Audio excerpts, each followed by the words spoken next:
ఇక ఎంత ఘోరమైనటువంటి ఇబ్బందులు, శ్రమలు, శోధనలు, బాధలు, రకరకాల తిప్పలు ఎన్నొచ్చినా, ఎన్ని కలిగి ఉన్నా ప్రశాంతతని, విశ్రాంతిని అనుభవించగలుగుతారు. అర్థమైందా? ఇది అర్థం కాకపోతే యేసయ్య దగ్గరకు వచ్చి కూడా గందరగోళం అవుతుంటారు. అర్థమైందా? మీలో కొంతమంది అలా అనుభవించే వాళ్ళు ఉన్నారు. ఎన్నో తరుముతున్నాయి, రకరకాల బాధలు తరుముతున్నాయి, కానీ గుండెల్లో ఒక రకమైన ధైర్యం, ఒక రకమైన ఆదరణ, ఒక రకమైన ప్రశాంతత.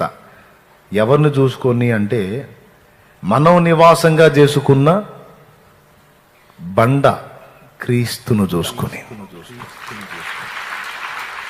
హల్లెలూయా.